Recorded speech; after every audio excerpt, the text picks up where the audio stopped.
قاسم کا لاشا پامال ہو چکا ہے، عباس کے بازو قطع ہو چکے ہیں، حسین کا سر لو کے نیزہ پر بلند ہو چکا ہے۔ عزیزوں، جناب زینب نے اس شام غریبہ میں کچھ عمل انجام دیے ہیں، کچھ کارنامے انجام دیے۔ سب سے پہلے آپ نے ایک جلی ہوئی قلعت کا حصار کیا، اس میں بچوں کو بیٹھالا، بیویوں کو بیٹھالا، اس کے بعد بچوں کا شمار کرنا شروع کیا۔ دیکھا کہ اس میں کچھ بچے کم ہیں، نظر نہیں آ رہے ہیں۔ جناب زینب اور جناب ام کلثوم چلی، بچوں کو ڈھونڈنے چلی۔ ایک مقام پر دیکھا کہ دو بچے زمین پر لیٹے ہوئے ہیں، ایک نے دوسرے کے گلے میں باہیں ڈال دی ہے۔ زینب نے چاہا کہ آہستہ سے ان بچوں کو اٹھا لے اور خیمے میں جلی ہوئی قلعتوں کے بیچ میں جا کر پہنچا دے۔ اب جو ام کلثوم جھکی، زینب جھکی تاکہ بچوں کو اٹھائیں، تو کیا دیکھا کہ گھوڑے کی ٹانپیں ان بچوں کے جسم پر پڑ چکی۔ گھوڑوں کی ٹانپوں سے بچے شہید ہو چکے ہیں۔ زینب نے ان بچوں کی لاش اٹھائی، عجب نہیں مقتل کا رخ کیا ہو۔ اے بھیا حسین، صبح سے عصر تک کہ تم لاشیں اٹھاتے رہے، اب یہ زینب لاش اٹھا رہی ہے۔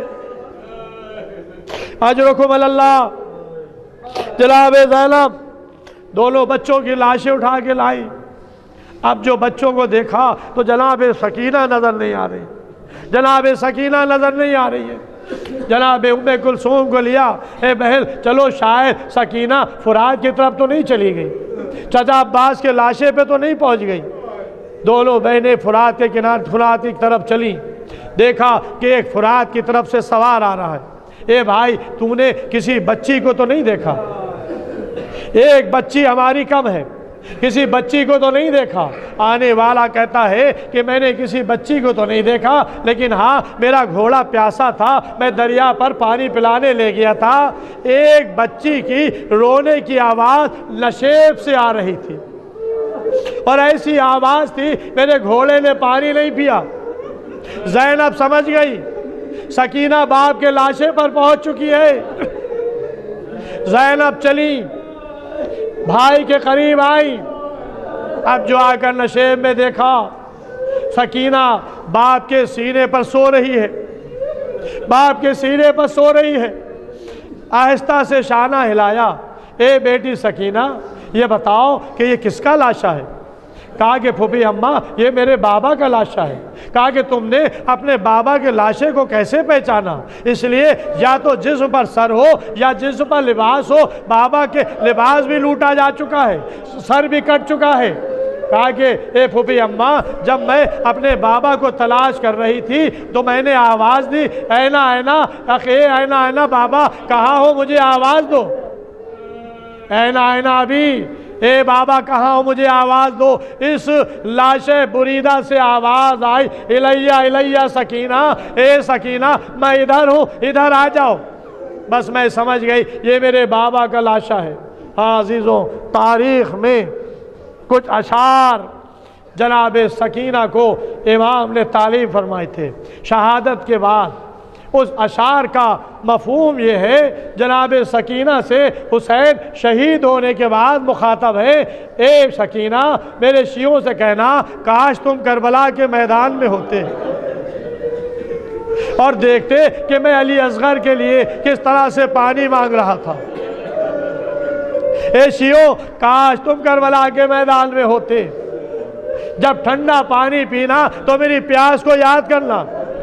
پھر فرماتے ہیں، اے سکینہ میرے شیعوں سے کہنا کاش تم کربلا کے میدان میں ہوتے، دیکھتے کہ میری شہادت کے بعد میرے جسم کو اس طرح سے پیسا گیا ہے جیسے چکی میں دانے ڈال کے پیس دیے جاتے ہیں۔ اجرکم اللہ۔